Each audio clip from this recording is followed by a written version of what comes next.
are people, and we love to get connected.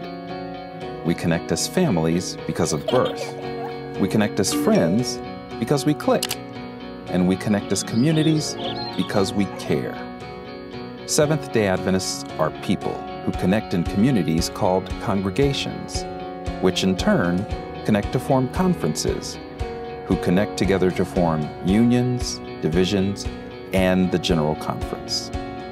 Why do we connect? It starts with a connection to the Creator, who invites us on a spiritual journey.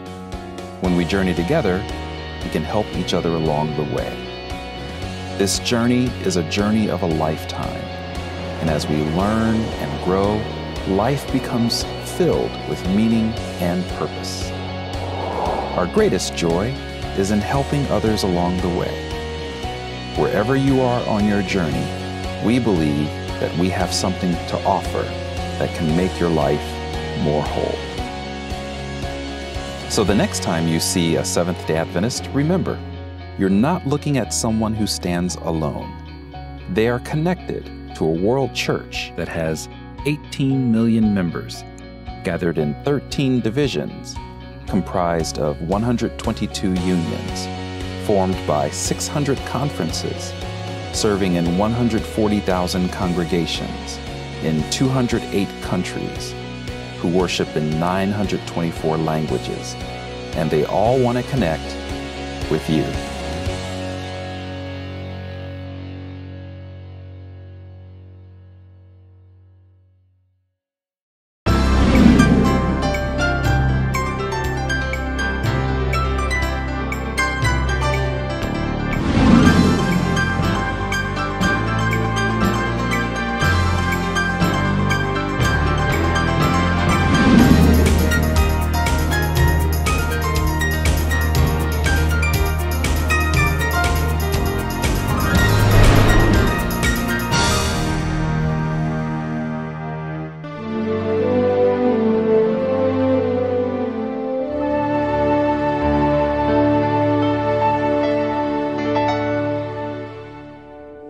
Kaibigan, hindi ka ba nagtataka kung bakit sa mundong ito ay tila baga hindi matapos-tapos ang mga kontrobersya, mga away, alitang pampolitika, pampamilya, pangkomunidad sa iba't ibang relihiyon?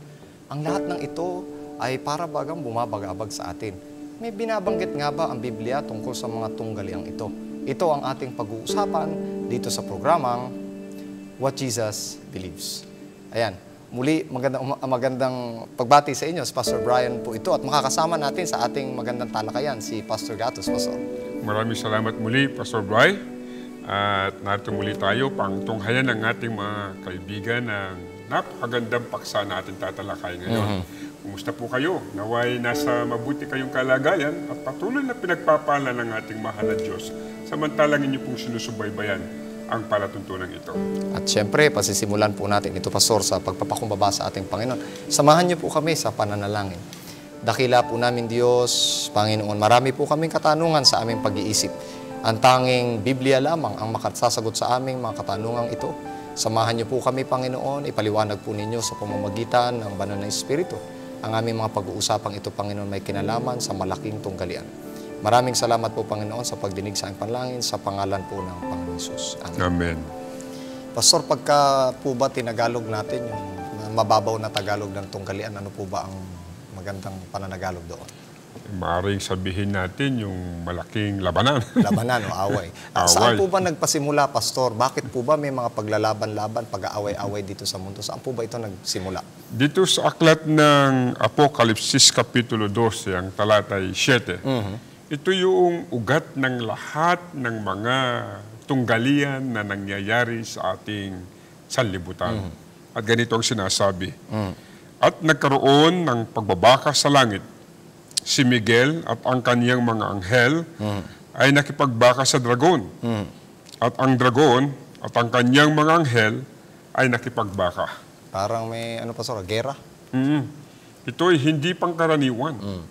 Sapagkat dito, ayon sa tala, sa banal na kasulatan, naghimagsik ang isang anghel na nilikha ng Diyos na walang kasing ganda, na punong-puno ng kagandahan sa kanyang kalagayan. Naisip ko lang, Pastor, kung sa langit na ito, Pastor, may away at saka mga kontrobersiya, dito pa kaya sa lupa. Oo nga, no? Paano po ba nagpasimula ito, Pastor? Ano po ba yung mga sunod-sunod na mga pangyayari? Dito sa aklat ng Isaias, Kapitulo 14, talatang 12 at 13, ganito ang sinasabi ng banal na kasulatan.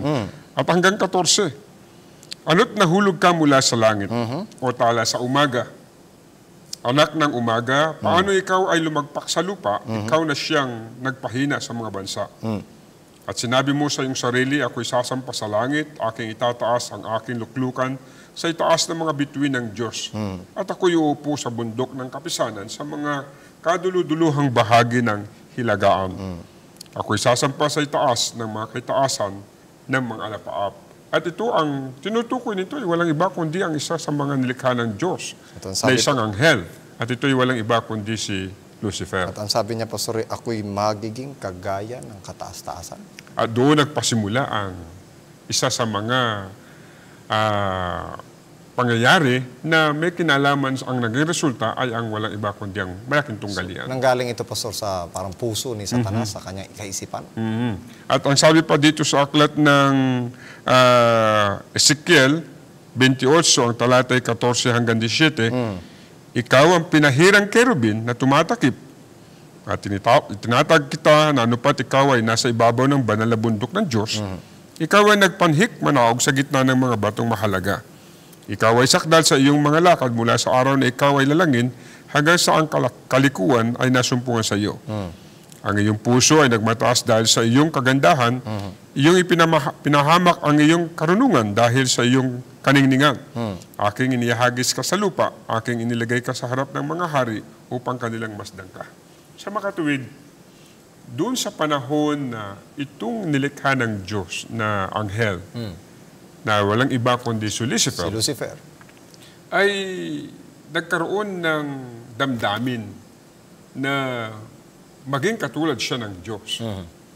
At pumasok sa kanya yung ganoong espiritu na gusto niya na maging Diyos, ay nagpasimula yung kanyang pagbagsak.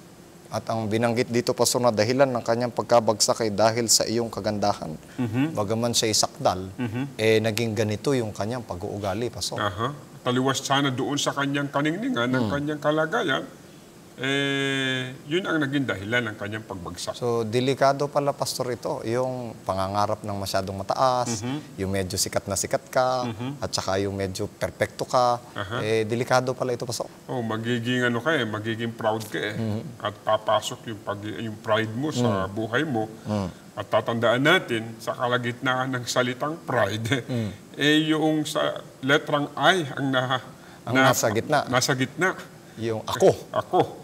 Kaya dito ay nahulog at nagpasimula dito si Lucifer ay nahulog sa pagkakasala. Binanggit niyo yung nahulog, Pastor. Dito po siya nahulog sa lupa, di po ba? Paano po nagpatuloy yung ganong labanan dito sa lupa? At ang labanan na yan ay nakaapekto dito sa lupa. At tatandaan natin, ayon sa banal na kasulatan, noong si Satanas ay hindi na niya makayang sirain ang kapamahalaan ng Diyos at ang kanyang otoridad. Nung siya itinapon mula doon sa langit at inilaglag dito sa lupa, yung naging puntiri naman ni Satanas ay walang iba kundi ang mga nilalang ng Diyos. Ang mga anak ng Diyos, kumbaga. At dito ay nagpasimula siyang magbitiw ng mga salita na nakapangaakit sa mag-asawa o unang-una doon sa babae. At inakit niya doon sa isang puno ng pagkakilala ng masama at mabuti. At ang wika niya ay madidilat ang iyong mga mata at magiging parang Diyos na nakakilala ng masama at mabuti. So parang parehong modus operandi rin, Pastor. Siyempre, isa lang naman yung taong yun isa lang naman ang nilalang na yun na mula sa langit na ibinagsak dito sa lupa at ganun din ang kanyang naging estilo. Ang kanyang estilo ay magiging kagaya ka ng Diyos. Kagaya din nung gusto niya, di po? At dito sa aklat ng Genesis 3:6, at nang makita ng babae na yung bunga na yon, na siya rin naman ang kinakain ng ahas, na hindi siya namamatay, ay naging kalugod-lugod sa kanyang paningin, sa kanyang mga mata, at kahoy na nananasa upang magpapantas ng tao, ay pumitas siya ng bunga niyaon at kinain, at binigyan din niya ang kanyang asawang kasama niya, at ito'y kinain. So nagpasimula na, Pastor, na sumunod siya doon sa kumbaga hayop. At dito sa Kapitulo 6 ng Genesis, talatang 5, at nakita ng Panginoon na mabigat ang kasamaan ng tao sa lupa at ang buong haka na mapag-isip ng kanyang puso ay pawang masama lamang na parati.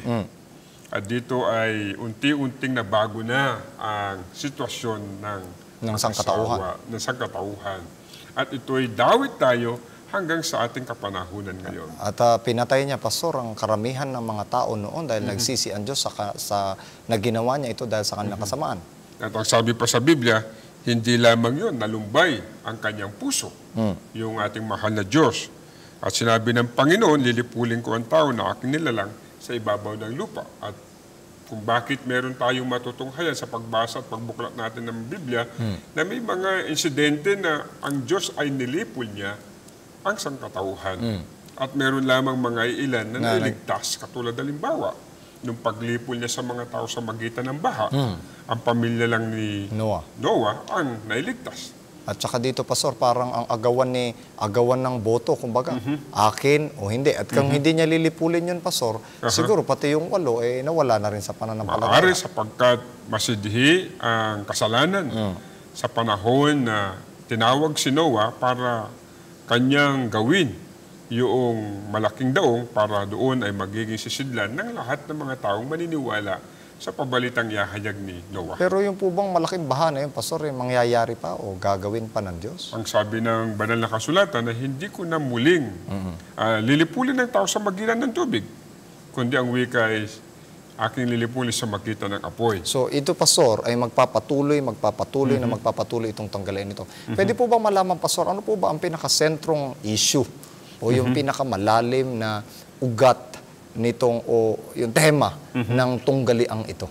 At dito sa aklat ng Roma 7:7, bago natin basahin, gusto ko lang maging mapagmasid ang ating mga tagapakinig na ang malaking tunggalian na nagmula sa langit, hindi pinasimulan ng Diyos. Pinasimulan noong kanyang nilalang na Si Lucifer na nag-aakalang maging Diyos din. At pagkatapos ito, yung pangyayari hanggang sa mga kasalukuyang ito, ang malaking tunggalian ay nasa sentro lagi doon sa tinatawag na kalayaan ng kanyang mga nilalang. At may kinalaman ito sa mga kautusan ng ating mahal na Diyos. At dito nasasabi ng Roma 7:7, ano nga ang ating sasabihin? Ang kautusan bagay kasalanan, huwag nawang mangyari. Datapot hindi ko sana nakilala ang kasalanan, kundi sa magitan ng kautusan. Sapagkat hindi ko sana nakilala ang kasakiman, kung hindi sinasabi ng kautusan, huwag kang mananakim. So, the God is exacting and limits the freedom of creature. So ito yung parang issue ni Satanas, Pastor. Kaya may kautusan ay para pigilan tayo sa ating kalayaan. Oo, at saka doon sa mga ganoong mga pangyayari sa langit, ipinaunawa ni Satanas, ni Lucifer, sa mga naging kasama niya na hulog mula sa langit, na yung Diyos nating sinasamba hindi parehas. At hindi pag-ibig. Hindi pag-ibig.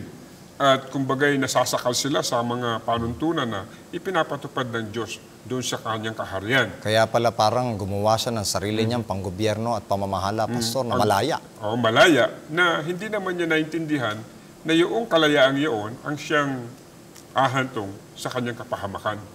At isa pang bagay na itong dahilan kung bakit saan nasa sentro ang issue ng malaking tunggalian.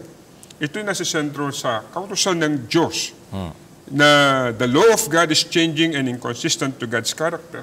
Dito yung nasa sentro ng malaking tunggalian na sa Roma 3:31, niwawala kaya nating kabuluhan ng kautusan sa magitan ng pananampalataya.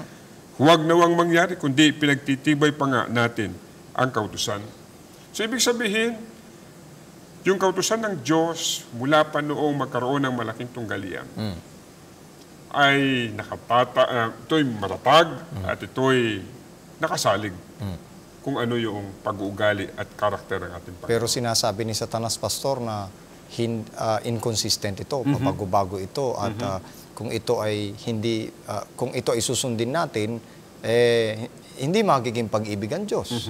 At kung naman ito ay kaaawaan tayo ng Diyos, paano tayo maliligtas kung hindi naman natin natupad yung kautusan? Kumbaga, hindi niya reconcile itong dalawang ito. At ito ang siyang naging dahilan kung bakit masyado siyang nag-asam na siya ay maging katulad ng Diyos. At ito rin ang ipinakikilala sa maraming mga tao ngayon na imposible na mabuhay tayo, na nakatali tayo sa mga batas ng Diyos sapagkat hindi tayo magiging malaya.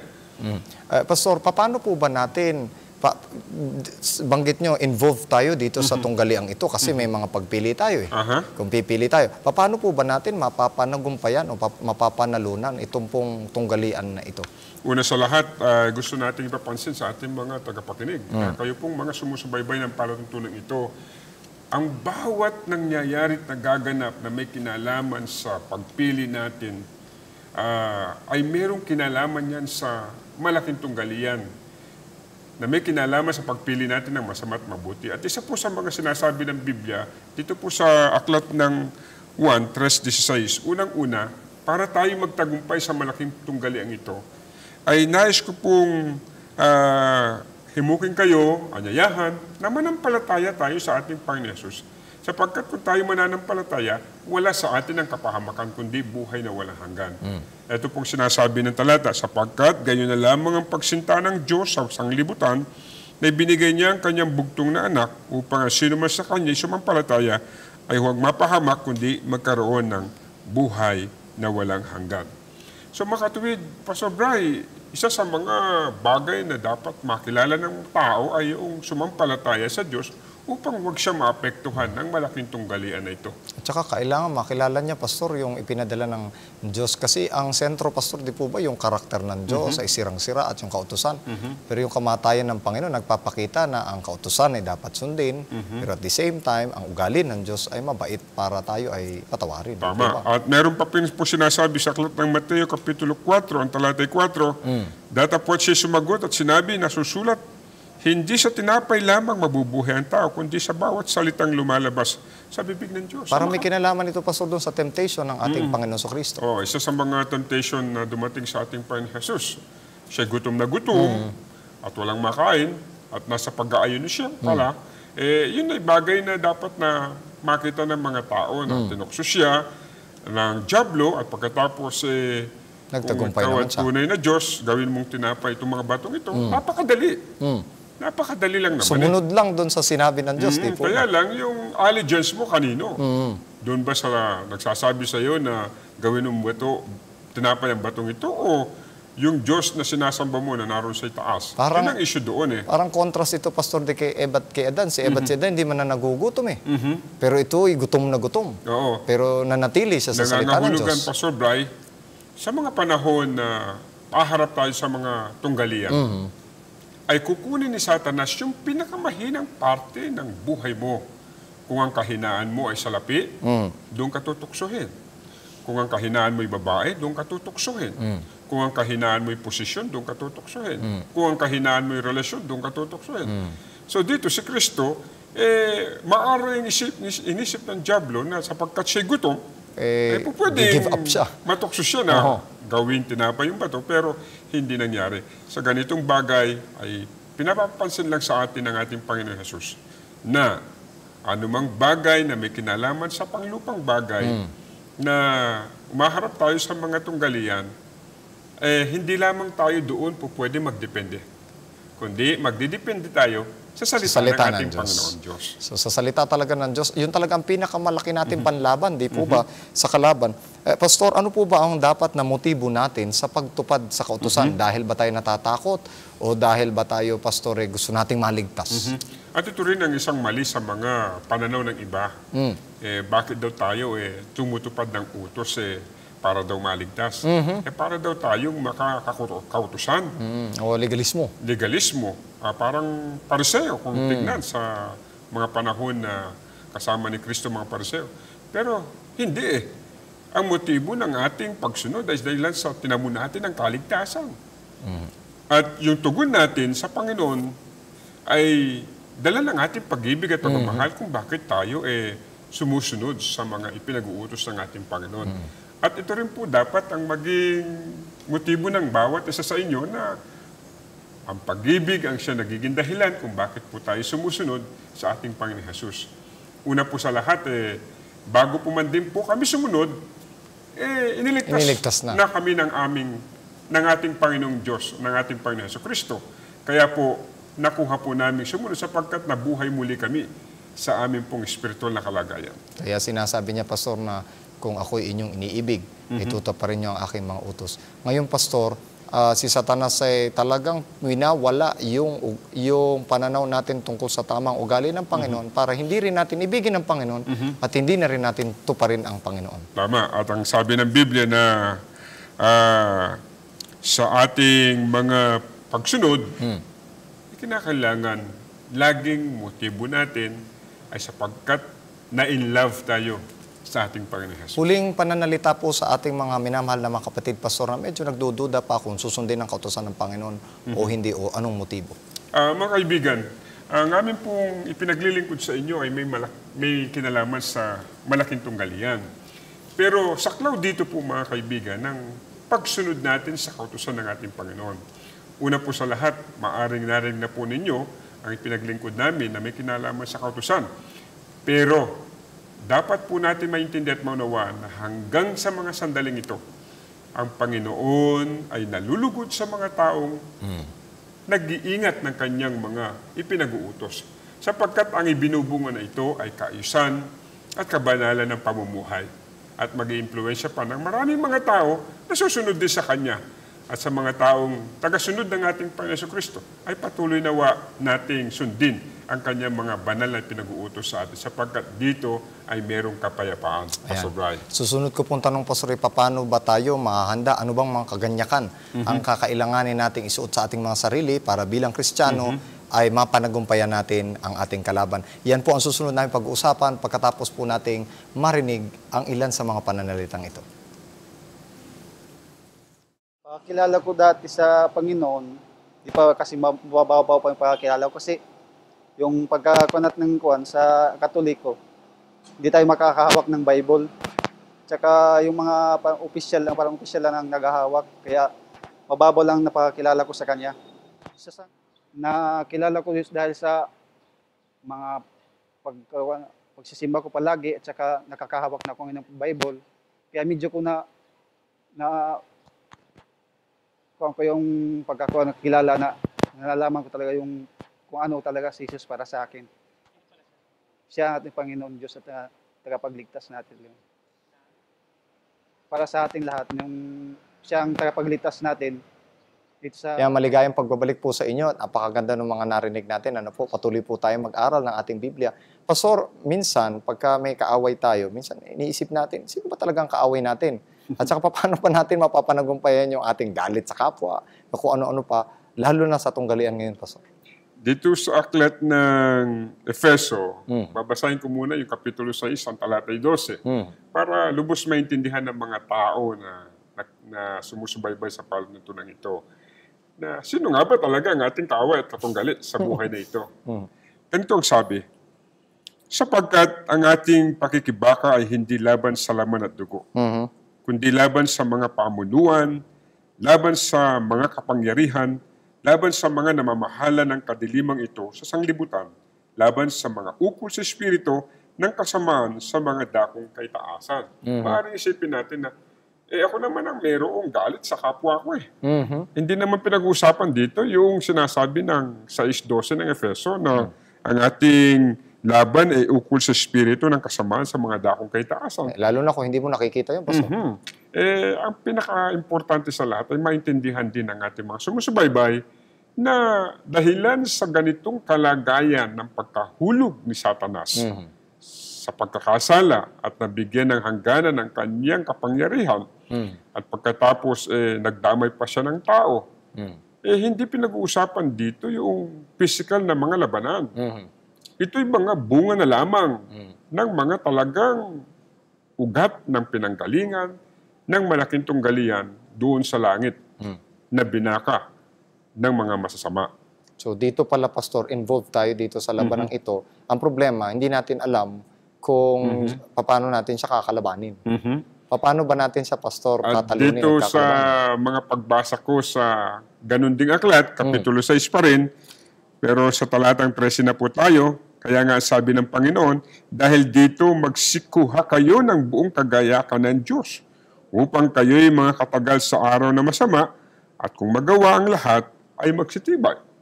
Tapos sa talatang 14, magsitibay nga kayo, na ang inyong mga baywang ay may bigkis na katotohanan na may sakbat na baluti ng katuwiran, at sa 15 at ang inyong mga paa ay may panyapak na paghahanda ng ebanghelyo ng kapayapaan.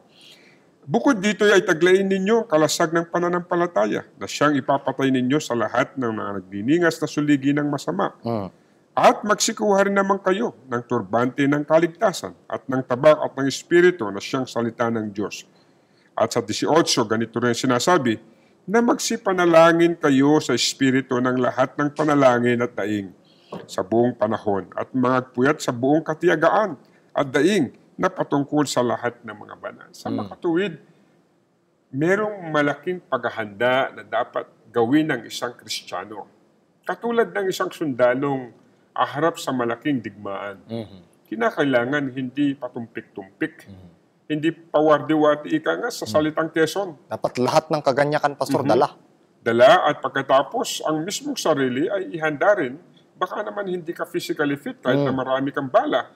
Kaya dito, ipinapahayag ng banal na kasulatan yung kabuang paghahanda ng isang Kristiyano na harap sa isang malaking labanan na hindi physical kundi ito ay labanan sa spiritual. Kaya nababanggit dito, Pastor, kailangan meron kang pananampalataya, kailangan yung tabak ng salita ng Diyos, kailangan ng katotohanan, kailangan, at napakarami pang, kumbaga, mga ugali ito, Pastor, mga ugali at hindi ito basta physical na mga bagay-bagay lamang. Kaya itong ipinaglilingkod natin sa ating mga kababayan ay napakahalaga para po maiwasan natin ang mga tunggalian na maaring makapinsala sa ating kabuhayang spiritual, hindi lamang sa physical ang labanan, di atin hong gawin ang sinasabi ni Pablo sa aklat ng Efeso, Kapitulo 6, na ano pa tayo po'y maghanda, manalangin ng walang patid, ihanda ang ating mga buhay, pag-uugali,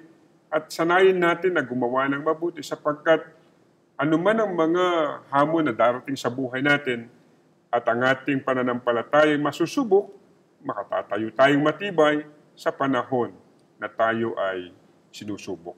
Nawa ang pinaglingkod po namin ay maging isang paraan upang lalo kayong mapalapit sa ating mahal na Panginoong Diyos. Ayan, kagaya po ng sinabi ni Pastor, mga minamahal po namin mga kaibigan, huwag po tayong pakatitiwala sa ating mga sarili. Huwag din po nating pagkamali ang isipin na ang ating kapwa, ang ating kalaban, o ang sino po man. Napakalakas po ng ating kalaban ngayon at walang ibang paraan kundi manghawakan sa salita ng Diyos at pananampalataya na ibinigay sa atin sa pamamagitan ng Biblia. Pakinggan po natin ang ilan sa mga mensaheng awitin na magbibigay pa sa atin ng dagdag na pananampalataya.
because I am a witness to His saving grace, unashamed to preach to all the nation, to teach to all creation, and share God's embrace.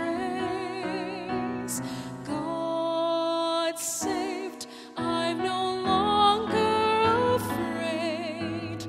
Jesus paid, Jesus lives. Christ gave His disciples the greatest of all mission.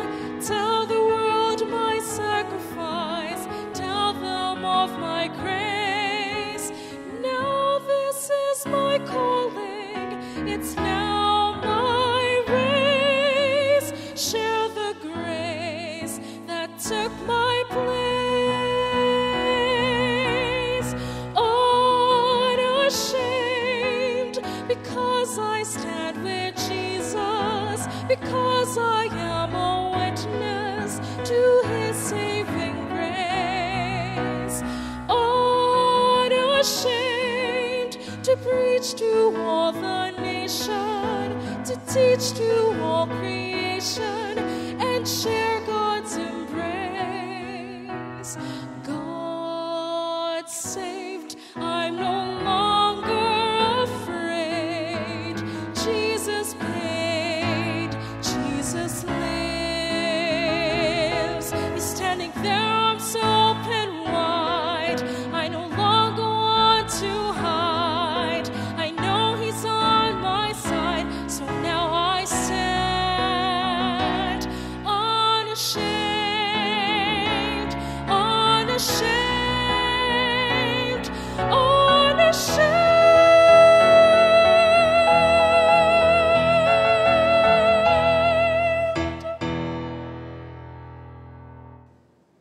Salamat po sa mga musika, napakaganda po ng himig na ating narinig.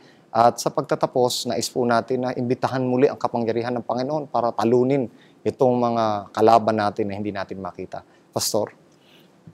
Tayo po ay manalangin. Ama naming Diyos, muli po namin pinagpapasalamat ang naipaglingkod po namin sa aming pong mga kababayan Amen. at mga kaibigan na sumusubaybay ng palatuntunan ito. Opo. Malaki po ang naidudulot na epekto, perwisyo, ang malaking tunggalian na ito na sa ngayon ay kalat sa buong sanlibutan. Yes, Lord.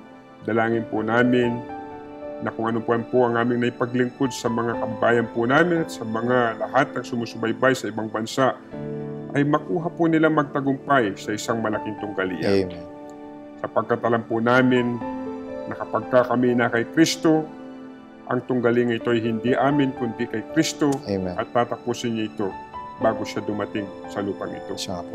Kaya po inihiling po namin na patuloy naman pong pagpalain ng mga tao na nasa panahon ng malaking digmaan sa spiritual at manatili po nawa silang matibay sa pagharap sa mga ito. Siya. Ito po ang aming dalangin sa pangalan po namin Panginoon Jesus. Amen. Amen. Maraming salamat po, Pastor. At muli, maraming salamat din sa aming mga taga-subaybay na walang pagod, na nagbubuklat ng Biblia, nakakasama namin, at sa isang maligayang pagtatalakayan tungkol po dito sa malaking tunggalian. Ito po si Pastor Brian Tolentino, nag-iiwan po sa inyo ng salitang kung ito ang paniniwala ng ating Panginoon at ikaw ay naniniwala sa ating Panginoon, ito rin ay iyong paniniwalaan.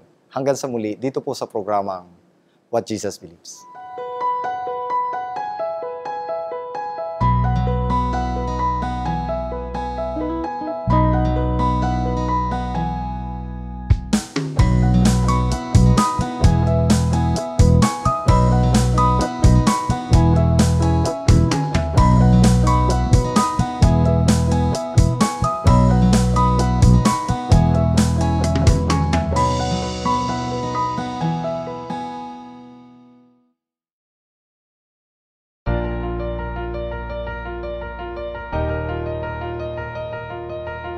IS Online Christian education at your fingertips. We all have needs, and we don't stop until we find the solution. Are you like Shauna? She is a health worker in a remote town, but she wants to earn a public health degree that will further equip her to serve the people. How can she study?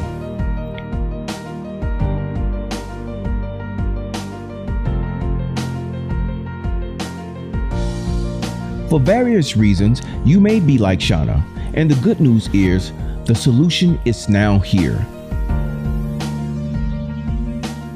IS Online can give you the graduate education you need anytime and anywhere you are in the world for as long as you can connect to the internet. And IS Online is not an ordinary online graduate school. Here's what you get when you study through IS Online: academic quality, flexible student-centered classes, global perspective, faith presence, contextualized learning experiences, service-oriented program. So, what are you waiting for? Apply now to IS Online and make your dream of graduate degree a reality. Choose from 13 fully online programs in the fields of business, education, public health, and religion. With IS Online, you can now experience affordable and quality Christian education. Experience IS. Experience success.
I love traveling around the world and observing the different customs people have and the way that they greet. Of course, much of the Western world, they shake hands, but they have a unique custom in the Philippines that you really only find there to the same degree. When you meet someone and you like them, you show your love by taking a picture. I'm standing online to have a picture with Pastor Doug. Pastor Doug! They got families and they feel like it just is part of a relationship. When you snap a picture with someone, you become an eternal friend every time they look at the picture. And the family has friends, and they need to be in the picture too. You know, they don't want to hurt anybody's feelings and make them feel left out. And so everybody's included in the picture. So we're even going to take a picture of the whole country of the Philippines to make sure we don't leave anybody out. Gotta fix my smiley muscles. Calisthenics. And if you really love them, you take another picture. And another. Again, 1, 2. Pastor, one more picture, Pastor. One more picture. And I really knew they loved me when then they said, could we have one more? Just as I was stepping on the plane. I'm serious.